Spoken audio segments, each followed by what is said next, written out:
성경의 핵심 단어 설교 시리즈 첫 번째 시간입니다. 제목은 하나님의 작정의 범위에 대한 내용입니다. 본문은 에베소 1장 11절에 이렇게 말합니다. 모든 일을 그의 뜻의 결정대로 일하시는 이의 계획을 따라 우리가 예정을 입어 그 안에서 기업이 되었으니. 예, 물론 여기서는 작정과 예정의 구분을 해야 됩니다. 작정은 세상 만물에 대한 모든 것을 포함한 내용이고, 여기서 말하는 예정은 일반적으로 성도의 선택과 유기, 그 택하고 버리는 그러한 이중 예정을 주로 사용할 때 예정이라는 단어를 쓰게 됩니다. 자, 그렇지만은 일단 여기서는 에베소 1장 11절도 궁극적으로는 작정에 포함되기 때문에 모든 일을, 앞부분 내용이 강조하죠. 모든 일을 그의 뜻의 결정대로 일하시는 이의 계획, 이거죠. 모든 일을 그의 뜻의 결정대로. 자, 여기 모든 일에는 포함되지 않는 어떠한 사건이 없다는 얘기죠. 예, 그래서 세상의 모든 발생한 모든 원인들은 바로 하나님 뜻의, 하나님 예정과 작정의 결정대로 일하고 그 계획에 따라 가지고 우리가 결국은 예정을 입어 가지고 우리가 하나님께 구원을 받아 하나님 나라의 기업이 됐다, 그 말입니다. 자, 도입입니다. 사랑하는 성도 여러분, 우리는 종종 인생에서 이해할 수 없는 사건들을 마주합니다. 때로는 기뻐할 일도 있지만 때로는 고난과 눈물도 있습니다. 이런 순간마다 사람들은 묻습니다. 이 모든 일이 왜 일어났는가? 우연인가? 필연인가? 성경은 분명히 말합니다. 우리의 삶은 우연이 아니라 하나님의 작정 안에서 이루어진다는 것입니다. 오늘은 하나님의 작정이 어떤 범위까지 미치는지 살펴보겠습니다. 본론입니다. 첫 번째, 하나님의 작정의 정의입니다. 하나님의 작정은 영원 전부터 하나님께서 자신의 뜻에 따라 모든 것을 미리 정하신 것입니다. 아무 일도 하나님의 허락과 뜻 밖에서는 일어나지 않습니다. 이사야 46장 10절은 말합니다. 내가 시초부터 종말을 알리며 아직 이루지 아니한 일을 옛적부터 보이고 이르기를 나의 뜻이 설 것이니 내가 나의 모든 기뻐하는 것을 이루리라 하였노라. 예, 우리가 작정을 우리가 지금 공부를 하고 있지만 하나님은 작정을 하시는데 내가 나의 모든 기뻐하는 것을 이루라. 하나님만큼 그러니까 세상에 스스로 자족하는 분이 없다는 거죠. 예, 그래서 하나님은 이제 자충족성, 이렇게 이제 하나님 속성 가운데서 말하기도 합니다. 하나님은 모든 일을 기뻐한다는 거죠. 예, 우리를 볼 때는 선과 악이 구분되니까 이것은 하나님이 나쁘고 하나님 슬퍼하고, 물론 성경은 그렇게 표현합니다. 왜? 그러한 용어들은 우리 인간적인 입장에서 하나님이 어떤 분인가를 부모와 자식의 그 하나님 택한 백성으로서 입장에서 말하는 것이고, 근본, 지금 여기는요, 근본 하나님의 그 어떤 속성 부분에서 볼 때는 하나님이 하시는 모든 일은 다 기뻐한다는 거죠. 예, 그래서 창세기에 계속 하나님께서 보시기에 좋았더라 계속 반복되는 이유가 바로 거기에 있는 것입니다. 자, 두 번째, 자연 세계 속의 작정입니다. 창조와 계절의 운행, 참새 한 마리의 생사까지 모두 하나님의 손길 아래 있다는 겁니다. 마태복음 10장 29절 잘 말해주죠. 참새 2마리가 한 아사리온에 팔리지 않느냐? 그러나 너희 아버지께서 허락하지 아니하시면 그 하나도 땅에 떨어지지 아니하리라. 하나님은 미시세계의 작은 현상부터 우주의 큰 질서까지 주관하신다는 겁니다. 그러니까 여기는 뭐 잠자리거든요, 그렇죠? 벌인지. 예. 그래서 작은 벌레 하나부터 더 적게는 우리 요즘 말하는 뭐 양자부터 시작해가지고, 그죠? 원자. 그런 작은 움직임, 최초의 그 어떠한 수많은 원소들까지도 하나님의 이 미시세계의 작은 현상, 그래서 뭐 양자 도약이라 그러기도 하죠. 그러니까 막 우리가 관찰할 때는 어떤 정상적인 상태지만 관찰하지 않으면은 자기 마음대로, 그죠? 그러니까 입자가 그러니까 뭐 파동이 되고, 그죠? 그러니까 여기 있던 게 저기로 가고, 그 양쪽 동시에 또 존재하기도 하고, 이것은 우리의 어떤 인간적인 이해로는 해석이 되지 않는 거죠. 이해가 도저히 되지 않아하고. 그래서 자, 하나님은 이 미시세계의 작은 현상부터 우주의 큰 질서까지 주관한다는 겁니다. 어차피 이 세상의 어떤 원리는 우리가 도저히 이해할 수 없습니다. 사실은 아무리 과학이 발전하더라도 과학 자체가 얘기를 하죠. 그래서 양자를 이해하는 사람이 없다고 말하잖아요. 그죠? 그걸 완벽히 이해할 수 있는 사람은 없다. 그래서 이게 성경의 원리도 사실 마찬가지입니다.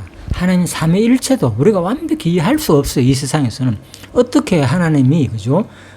또 예수님이 하나님의 아들인 동시에 같은 동일한 분이 될 수가 있느냐. 우리로서는 뭐 성부, 성자, 성령 이런 삼일체 개념이 도저히 우리 인간의 세계에서는 이해가 되지 않는 거죠. 그래서 하나님 존재도 스스로 존재하는 최초의 원인자, 마지막 최고의 질문 끝. 누군가는 있어야 된다 그러잖아요. 이 우주가 있기 위해서는 반드시, 이게 이제 철학이나 과학의 주장이잖아요. 반드시 논리적으로 볼 때 최초의 원인자가 있어야만이 이 설명이 가능하다는 거죠. 이 세상의 모든 현상들이 도저히 이거는 어떤 지적 설계자가 없이는 이것을 어떻게 해석할 수 없다는 거죠. 이것은 뭐 철학자나 과학자나 인정하는 입장이니까.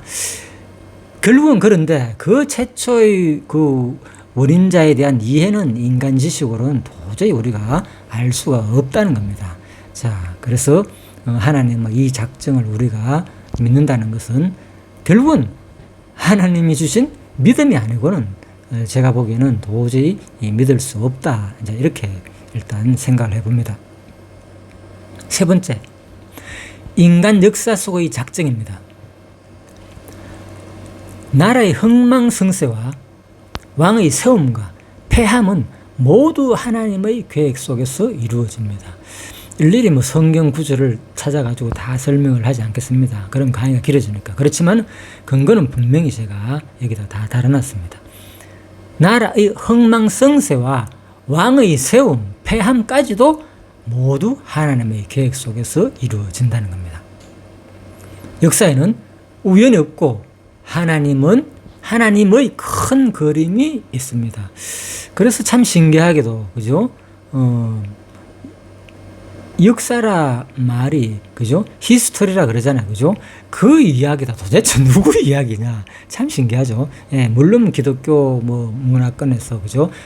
영어지만은, 그게 다 이제 그대로 이제 그리스까지 올라가가지고 거기서 글자들이 좀 되어가지고 아마 영어가 이렇게 형성됐지 않나 이렇게 생각할 수도 있는데, 아무튼 이 역사는 우연이 없다는 거죠. 반드시 최초의 원인이 있어야 되고 그분이 바로 하나님이다. 자, 그 말입니다.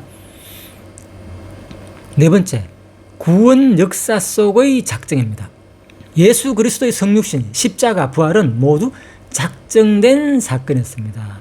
사도행전 2장 23절에서 하나님의 그 작정하신 뜻을 따라 우리가 여기 뭐 있지 않느냐 그러면서 막 얘기하죠.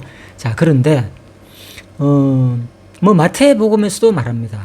전부 다 예수 그리스도의 나심, 출생 이후의 행적, 그죠? 애굽으로 출애굽했다가 다시 돌아오는 과정, 그러다가 예루살렘으로 가지 아니하고 작은 나사렛 동네로 가는 것도 전부 다 하나님이 뭡니까? 나사렛 사람이라고 이름을 선지자 예언대로 일컬음을 받을 것을 이루기 위해서 그랬다는 거예요. 그러려면 뭡니까? 그때 헤로당이, 그죠? 더 아들 아켈레오가, 그죠? 더 악한, 아무튼 그 왕이 나가지고 헤롯이 죽고 난 다음에 돌아왔잖아요.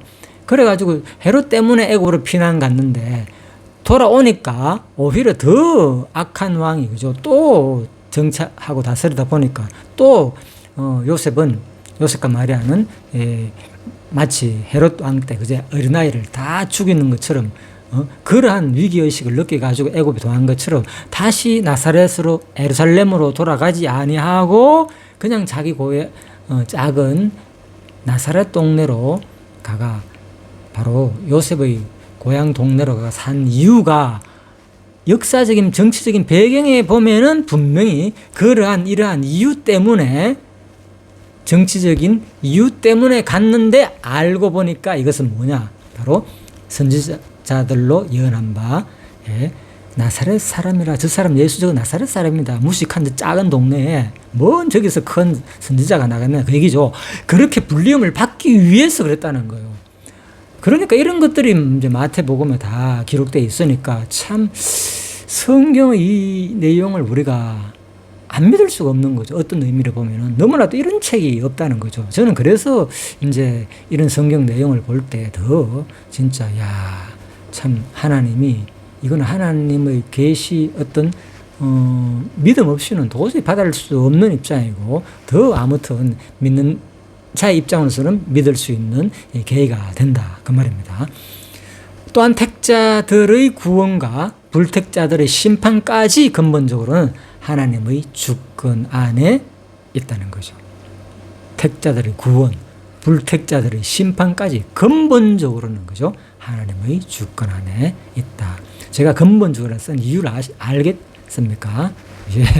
그냥 뭐 하나님 주권 안에 있다 이렇게 말해버리면은 맞자 어차피 천국 가는 거 지옥 가는 거 하나님 작정이니까 이래 살아도 좋고 저래 살아도 좋고 이게 아니란 것을 제가 그런 질문이 나올까봐 근본적으로라는 단어를 제가 더 강조를 하는 것입니다. 과정 속에서는 안갑니까? 하나님은 인간의 행위에 따라가 심판을 하는 분으로 성경 자체가 또 말해주니까 또 오늘 작정만 얘기하니까 막 그 부분을 또 무시해서는 안 된다는 거죠. 그래서 성경은 어차피 두 가지를 동시에 말합니다. 그렇지만 오늘 얘기는 그 부분은 좀 내려놓고 그죠? 근본적인 하나님의 작정, 하나님의 어떤 속성 부분에서 설명하는 내용이니까 그것까지도 여러분들이 좀 참고해 줬으면 하겠습니다. 다섯 번째, 타락 사건도 포함되는가? 자, 아주 난해한 질문이죠. 사단과 아담의 타락도 하나님의 허용적 작정에 속합니다. 이게 전통 이제 보수 신학자들의 견해죠. 그래서 하나님의 허용적 작정에 속한다는 거예요. 그냥 하나님의 작정에 속한다 이렇게 보면 결국은 하나님의 의지가 들어가 가지고 그 책임이 하나님께 있지 않느냐 이렇게 또 나올까봐 그죠? 자유의지가 있게 만들어 놨기 때문에 굳이 여기서는 그죠? 작정이란 개념을 쓸 필요가 없다 싶어서 뭡니까? 바로 학자들은 허용적 작정이다. 허용했다고 얘기를 하는 거죠. 자, 이렇게 설명 안 하면 도저히 이해될 수가 없습니다. 아니면 하나님이 작정이다 그래 보면 그 죄의 책임 누구한테 돌아갑니까? 하나님께 의지가 돌아가기 때문에 그 답변을 하나님 선하시고 그죠? 죄가 없으신 분이고 그죠? 그런 분이기 때문에 이제 또 그 어떤 궁지에 몰리게 되는 견해가 되기 때문에 이제 이렇게 말하는 거죠. 그래서 어쨌든 간에 이 부분은요, 어느 이론도 깨끗할 수 없습니다. 그죠? 하나님의 작정만 강조하면은 하나님의 그 책임 부분이, 그죠? 문제가 되기 때문에 조금, 난해하게 돼버리고, 또 아니면은, 그죠? 인간의 자유의지 쪽으로만 강조해버리면은 또 하나님의 위대한 하나님의 주권적인 작정 개념에 이게 또 손상이 가기 때문에 그렇다는 겁니다. 그래서 우리가 우리 인간적인 용어로서는 최대한 우리가 뭐 하나님을 변호해주고 그럴 필요는 없습니다. 그런 의도로 하는 얘기가 아니라 근본 하나님은 성경에 보니까 하나님은 죄가 없으시고 싫어하시고 미워하시고 그죠? 선하신 분으로 표현되었기 때문에 우리가 굳이 강한 모든 것은 다 하나님의 계획 속에서 하나님이 다 하셨다고 표현해버리면 그런 문제가 일어나니까 이렇게 이제 우리가 표현을 한다고 이해하시면 되겠습니다.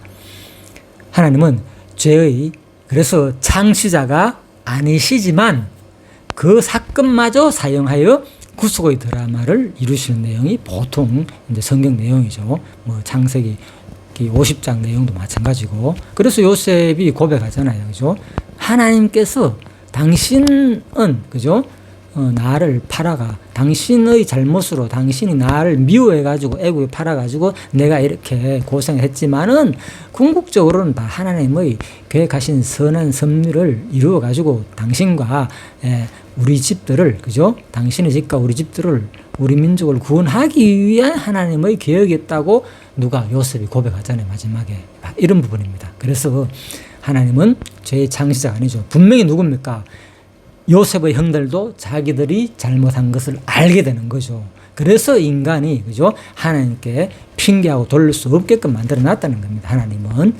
자, 신약에서의 성취 부분입니다. 신약은 하나님의 작정이 예수 그리스도 안에서 완전히 드러났다고 증언합니다. 조금 전에 조금 설명드렸죠, 제가. 그리스도의 십자가는 하나님의 뜻과 미리 아신 대로 이루어진 일이라고 2장 23절에 사도행전에도 말합니다. 하나님의 뜻과 미리 아신 대로 우리가 여기 모여가지고, 그죠? 결국은, 정치 지도자를 해가지고 우리가 핍박을 받지 않느냐. 그 얘기죠. 자, 하나님의 전부 다 뜻과 미리 아신 대로 이렇게 우리가 이 시대에 고난을 받는다는 거죠. 성도는 그리스도 안에서 영원전에 택하심을 받았습니다. 영원전에. 그러니까 이거 뭡니까? 피조 만물이 창조하시기 전이라는 거죠. 그러니까 이게 하나님의 작정, 계획이죠. 자, 따라서 그거는 우리의 공로나 선택이 아니라 하나님의 영원한 작정의 성취입니다. 그러니까 이거는 지금 뭐 갑니까? 이런 한 에베소서를 근거로 해가지고 창세 전에 이미, 그죠? 계획하시고 택한 그런 쪽을 설명하기 위해서 하나님의 이 속성, 전능하신 그 작정 부분의 속성을 설명하기 위해서 하는 내용이고, 그렇지만 성경에서 나오는 구체적인 내용은, 그죠? 너희들이 뭡니까? 나를 믿고 받아들일 때에, 그죠? 하나님께서는, 주 예수를 믿으라. 믿으라는 게 내가 믿게 할 것이다 이렇게 말 안 하잖아요. 예수님께서 내가 너희 믿게 할 것이니까 믿으라. 창세전에 작정한 대로 이렇게 결코 얘기하지 않습니다. 그러니까 이 원리적인 한 곳에 치우치다 보면은 그 내용도 그렇게 해석해가지고 얘기를 전달한다니까요. 그렇게 할 필요가 없죠. 그거는. 왜? 성경 그렇게 전하지도 아니하고 구체적으로 가정 속에서는 하나님께서는 인간에게 자기 스스로의 죄의 책임을 묻게끔 그렇게 만들어 놨기 때문에 네가 믿어라 지금. 그러면 구원 얻는다. 받아들이고 너와 너희 가정들이 구원 얻을 것이다. 바울이 그러니까 막 간수들한테 얘기했잖아요. 안 믿고는 어떻게 너희 구원을 받겠느냐 이 예수를. 자, 그래서 이런 것들을 이해하지 않고, 그래서 제가 모든 지금 이제 4대 관점에서 본 성경 강론도 마찬가지죠. 국수사적 관점, 언약 신학적 관점, 그리고 하나님 나라 중심적인 관점, 그리고 적용적 관점.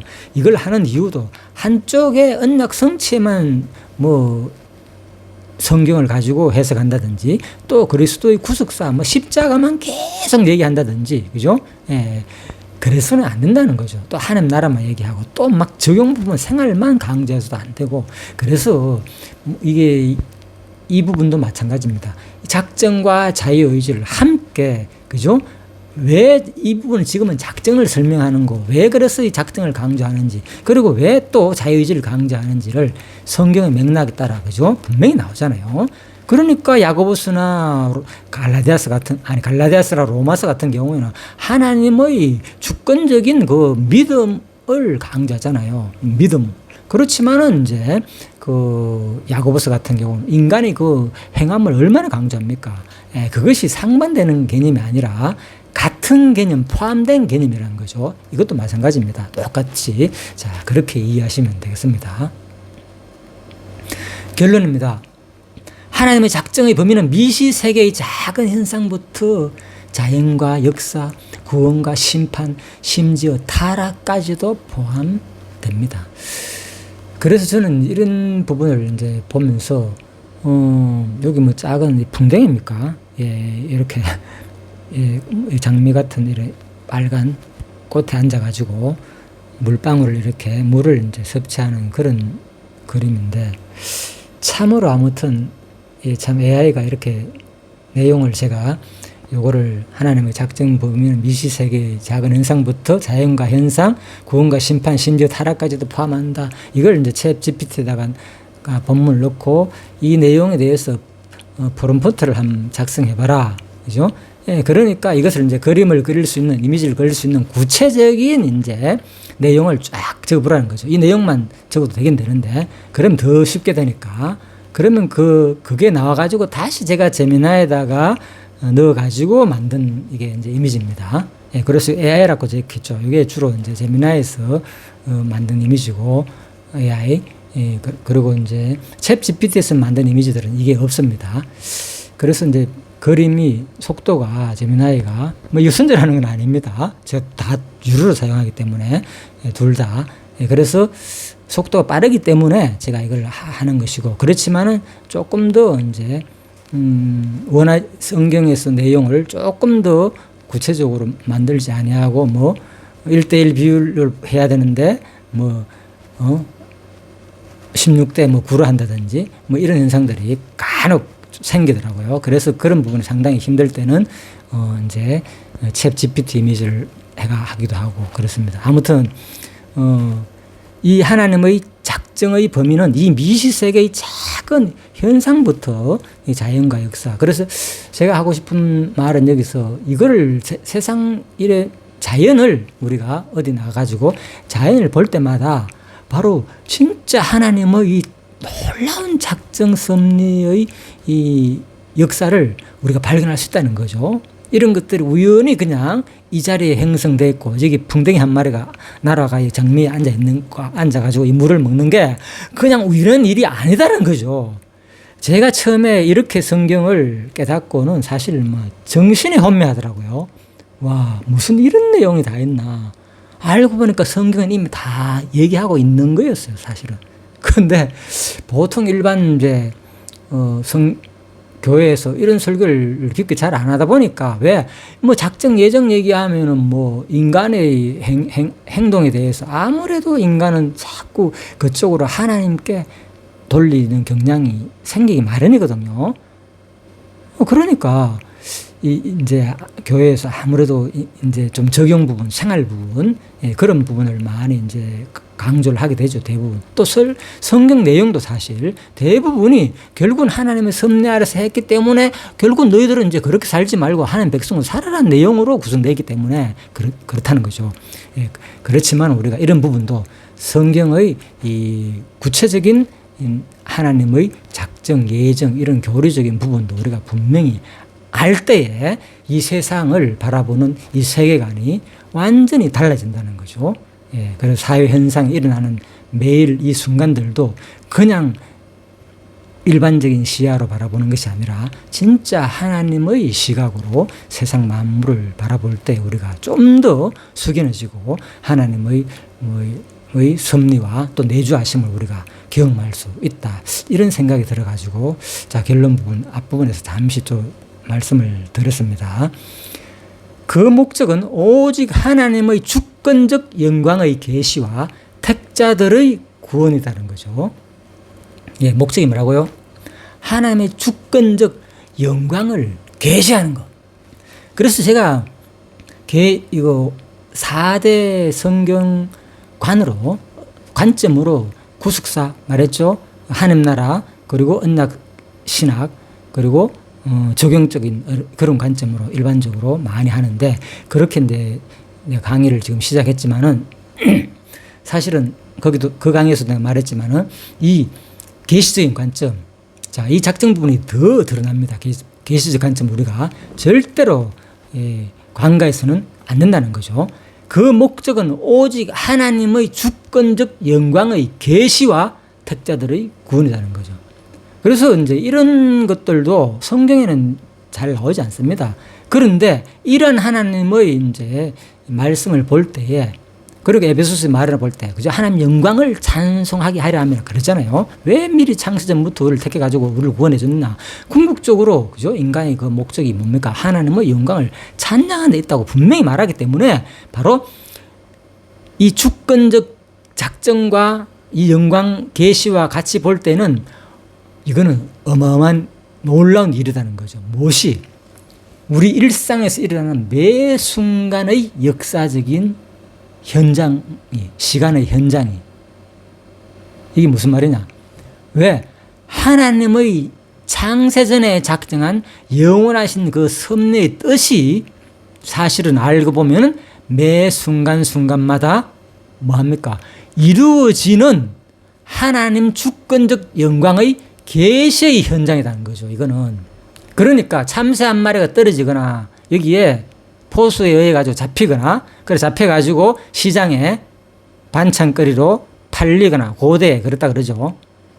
다음 시간 조금 더 참새 부분도 다룰 겁니다. 제가 좀 더 이게 1분만 하니까 너무 좀 아쉬워가지고 작전 부분을 조금 더 한 2번 더 다룰 생각인데, 그래서 이 뭐 풍뎅이가 여기 예쁜 이렇게 장미에 앉아가지고 이 꿀을 빨아먹는 것이, 예? 아니면 뭐 그죠? 물을 먹는 것이 그냥 우연한 섭리가 아니다는 거죠. 그럼 뭐냐? 하나님 창세전에 작정하신 그 계획과 뜻이 뭡니까? 매 순간, 역사의 매 순간에 성취되는 하나님 영광, 주권적인 영광 계시의 현장을 내가 목격했다는 거죠. 이 순간은 지금. 예, 그래서 제가 이제 예전에 이 부분을 많이 강의를 했죠. 참, 그 부분은 분명합니다. 예. 그렇다고 우리가 계속 또 그렇게만 세상을 볼 수는 없잖아요. 우리가 해야 할 바, 우리가 어떻게 살아야 되고, 도덕 윤리적으로 얼마나 또 거룩한 삶을 살아야 되고, 죄와 싸워야 되고, 또 사회생활을 충실해야 되고, 뭐 할 일이 얼마나 많았습니까? 각자 주어진 은사를 또 거기에 따라 발휘해야 되고. 그러니까 계속 이렇게만 보고 막 모든 것을 막 또 할 수는 없잖아, 우리가. 또 성경 자체도 그렇게 또 말하지 아니하고. 그렇지만은 이렇게 우리가 성경에 나오는 핵심 이 단어들을 통해서도 우리가 충분히, 그죠? 하나님을 어느 정도 우리가 제대로 알고 있는 것이, 알아야만이 우리가 바른 신학을 정립할 수 있는 거고, 어떤 이단적인 교리에 빠지지 않는다는 거죠. 자, 그 목적은 오직 하나님의 주권적 영광의 계시와 택자들의 구원입니다. 이 한마디가 제가 설명한 그런 모든 것들이 다 포함된 내용이다 생각하시고, 그래서 제가 이걸 이제 소치에서는 이걸 하면은 그냥 읽고 넘어갑니다. 예, 예, 상당히 뭐 짧은 내용이니까 뭐 3분 만에 읽으면 끝나는 내용입니다. 그렇지만 이렇게 설명하다 보니까 벌써, 그죠? 지금 27분이 지나버렸는데 그렇습니다. 그래서 이렇게 설명을 하지 않으면은 결국은 작은 짧은 영상을 보고는 이 내용들을 다 이해하기가 어려워서 제가 이렇게 좀 긴 영상도 다루게 된 것입니다. 자, 오늘 저와 여러분도 이 확신 속에서 어떤 상황에서도 하나님의 섭리 안에 있음을 믿고, 그러죠? 오늘 저와 여러분도 이 확신 속에서 어떤 상황에서도 하나님의 섭리, 작정 섭리 안에 있음을 믿고 그분의 주권적 영광을 찬양하며 살아가기를 기원합니다.